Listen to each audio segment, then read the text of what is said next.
Quick question, and I want you to actually sit with this one. If you get injured tomorrow and you can't compete for a year, what's happening? Who are you? What happens next? For a lot of athletes, exactly this question causes either a complete blank in their heads or absolute panic. And both of those reactions give us a lot of information because sport is supposed to be something that you do because you love it and you're committed to it in some way, and not the entire architecture of your life and your complete identity, the ultimate definition of who you are. This is what we call the athletic identity, where your entire sense of self, your self-worth, your self-concept, your sense of who you are and where you're competent is completely tied to being an athlete and performing. Psst, by the way, having only one identity, whether that's being a coach, a partner, a friend, a child of a certain parent, that's almost always unhelpful, having only one identity, because then you only have one base. All human beings are more than just one role or one identity, so that's much too simple. But high athletic identity isn't always automatically a problem. It drives commitment, resilience, the willingness to suffer through hard training over many years in order to achieve what we want. But when it is everything, when your results determine whether you feel like you're worth it as a human being, your mood, how you view yourself, how you talk to others, it ruins your entire week or it makes your week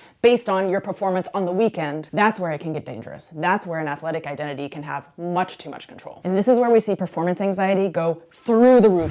Depression in the off season, identity crisis after retirement or when you get injured, the inability to tolerate mistakes because it feels like evidence about who I am. And of course, that accelerates a totally different story in our head. And don't get me wrong, this isn't about caring less about your sport. Elite athletes care enormously. That's not the issue. The issue is much more, what is your sport? What is that identity actually sitting on top of? Because if there's nothing underneath that, no relationships, no identity, no safety, no other structures, no other interests, hobbies in other areas of life, no sense of yourself outside of your performance, the whole thing is super fragile. One bad season, one bad injury, transition to another team where you're maybe not the top dog anymore, a terrible mistake on the world stage, the inevitable retirement someday, and there's nothing to land on. You can check in with yourself about this using a pie chart. Draw in very specifically and be honest with yourself how much of that life, that 100%, is tied up to your athletic identity, to sport, and specifically to your own performance, to your results. Color it in, give it a concrete number, and then fill in the rest. Who are you when you're not an athlete? What are you doing when you're not training? What other identities do you have in your life that share this pie chart? We might want to look at balancing that out a little bit. So the work is not care less about sport. The work is to build something real underneath it. Develop yourself actually as a human being. Know your value outside of sport. Know who you are when no one is watching. And athletes who last, especially those who really enjoy their careers, and I think we saw this very, very well at the Winter Olympics,